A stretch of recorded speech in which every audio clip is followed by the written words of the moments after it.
और उसमें 76% की भागीदारी राहुल गांधी और सोनिया गांधी की है।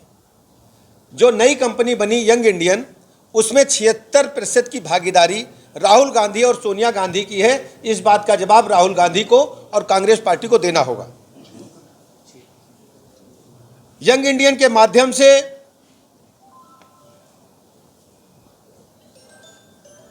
एजीएल की जो 2000 करोड़ रुपए की संपत्ति थी, एसोसिएट जर्नल्स लिमिटेड जो पुरानी कंपनी थी, जो 1930 में बनी थी, उसकी 2000 करोड़ रुपए की संपत्ति को, उससे ज़्यादा की संपत्ति को जो स्वतंत्रता संग्राम सेनानियों की थी, वो एक परिवार को सौंप दी गई थी। इस बात का जवाब राहुल गांधी दें।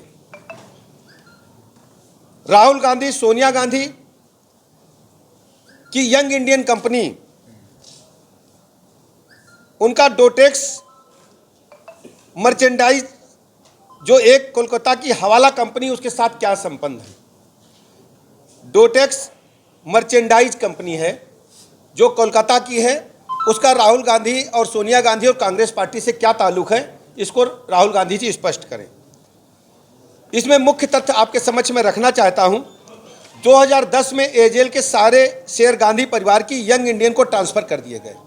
2010 में यह विवाद कहां से शुरू हुआ? 2010 में जो एजेल के सारे शेयर थे वो गांधी परिवार के नाम ट्रांसफर कर दिए गए, यानी स्वतंत्रता संग्राम सेनानियों को वहां से निकाल करके गांधी परिवार को पूरी शेयर उनको सौंप दिए गए और 2000 करोड़ रुपए की एजेल की संपत्ति पूरी तरह से गांधी परिवार के भ्रष्टाचार करने के लिए सौंप दी गई। कांग्रेस के द्वारा चंदे के रूप में मिले 90 करोड़ रुपए यंग इंडियन को लोन के रूप में दिया गया। लोन के रूप में जो कांग्रेस पार्टी को चंदा मिला था, कांग्रेस पार्टी को जो चुनाव का चंदा मिला था, पार्टी को चलाने के लिए चंदा मिला था, उसमें से 90 करोड़ रुपए उन लोगों ने यंग इंडियन कंपनी को ट्रांसफर किए। यंग इंडियन कंपनी को कांग्रेस पार्टी ने लोन दिया 90 करोड़ रुपए का और बाद में उसी लोन को माफ कर दिया। जबकि किसी भी राजनीतिक दल को लोन देने का अधिकार है कि नहीं, ये प्रश्नवाचक चिन्ह है, और फिर उसे माफ कर दिया गया। यानी जनता के पैसे को एक परिवार को भ्रष्टाचार करने के लिए खुली छूट दी, जिसको भ्रष्टाचार की श्रेणी में गिना जाता है। 2010 से यंग इंडिया चैरिटेबल कंपनी बनाई गई थी, जिसमें 2016 तक कोई भी चैरिटेबल काम नहीं हुआ। जो चैरिटेबल कंपनी यंग इंडियन बनी थी, उसमें कोई भी चैरिटेबल काम नहीं हुआ। हृदय से आभार प्रकट करता हूं कि बहुत संक्षिप्त समय की सूचना पर आप सभी लोग यहां आए। आपका हृदय से आभार प्रकट करता हूं, भारतीय जनता पार्टी की तरफ से, यूपी गवर्नमेंट की तरफ से और अपनी तरफ से। साथियों, आज हम एक विशेष मुद्दे पर आपसे चर्चा करने के लिए यहाँ बैठे हैं। कांग्रेस पार्टी जो भ्रष्टाचार की जननी रही है, जो अपने आज़ादी के बाद जब से उन लोगों ने सत्ता संभाली, लगातार भ्रष्टाचार के दलदल में लोग डूबे रहे हैं। जो जेल से बेल पर हैं वो नारा दे रहे हैं, आओ दिल्ली को घेरो, क्योंकि हमारा भ्रष्टाचार पकड़ा गया है। ईडी पर दबाव डालने की कोशिश की जा रही है। आज इस भ्रष्टाचार पर कुछ प्रश्नों के कांग्रेस एवं राहुल गांधी से देश को जवाब चाहिए। कांग्रेस पार्टी और उनके नेता राहुल गांधी को ईडी ने सम्मन किया था, लेकिन स्वतंत्र रूप से जांच एजेंसी को जांच करने देने के बजाय उन्होंने जिस ढंग से कांग्रेस पार्टी के कार्यकर्ताओं का उपयोग अपने भ्रष्टाचार को दबाने के लिए किया है, उसके संबंध में कुछ मुख्य तथ्य आपके समक्ष रखना चाहता हूं। कांग्रेस पार्टी और राहुल गांधी को इस बात का जवाब देना चाहिए, क्या 1930 के दशक में एसोसिएट जर्नल लिमिटेड समाचार पत्र पब्लिश करने के लिए कंपनी बनी थी कि नहीं? मेरा आशय आप समझ रहे होंगे। जो एसोसिएट जर्नल्स लिमिटेड एजेल का गठन 1930 में समाचार पत्र पब्लिश करने के लिए किया गया था। ये सही है कि नहीं, ये राहुल गांधी को जवाब देना चाहिए। दूसरा, ये कंपनी 5000 स्वतंत्रता संग्राम सेनानियों की भागीदारी से बनी थी या नहीं बनी थी? पूरी बात विस्तृत रूप से आप समझिए। जो एजेल कंपनी है, एसोसिएट जर्नल्स लिमिटेड, ये कंपनी 5000 स्वतंत्रता संग्राम सेनानियों को इकट्ठा करके देश में समाचार पत्र छापने के लिए बनाई गई थी। ये गलत है कि सही? राहुल गांधी को और उनकी कांग्रेस पार्टी को इस बात का जवाब देना चाहिए। दूसरा, क्या आज वही कंपनी गांधी परिवार के अंतर्गत young Indian real estate business कर रही कि नहीं कर रही?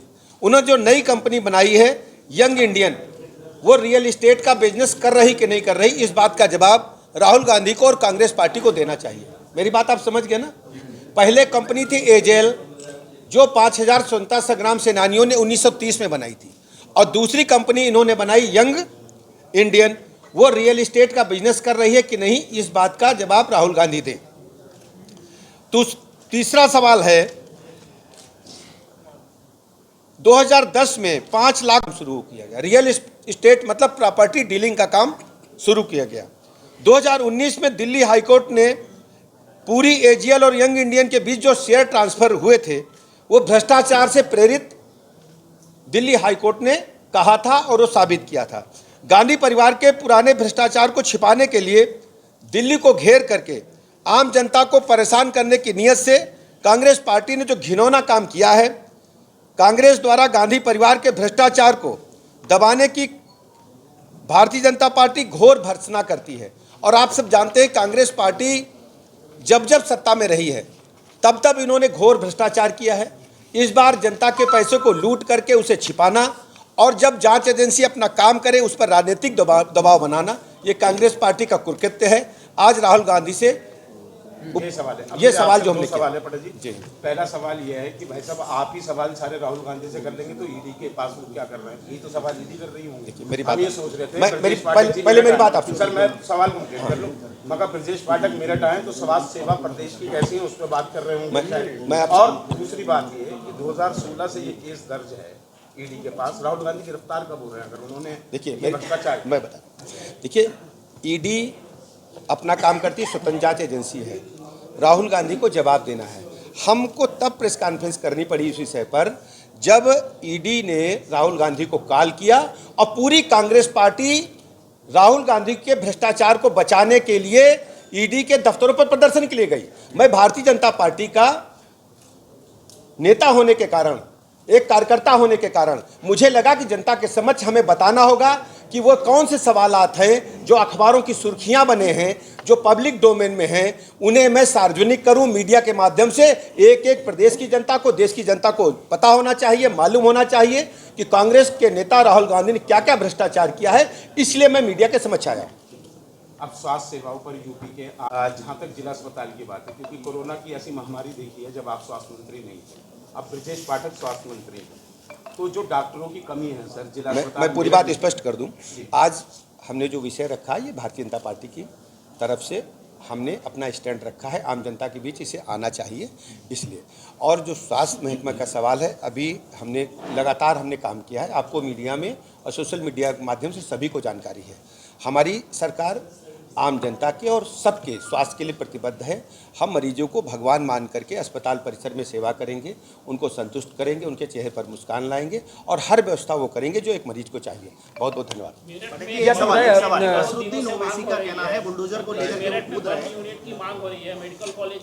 आप देखिए, सभी अपने पत्रकार मित्रों को कहना चाहता हूँ, आप थोड़ा सा भरोसा रखिए। हमारी सरकार उच्च स्तरीय चिकित्सा व्यवस्थाएं पूरे प्रदेश में करेगी और मेरठ हमारे प्राथमिक एजेंडे में शामिल है।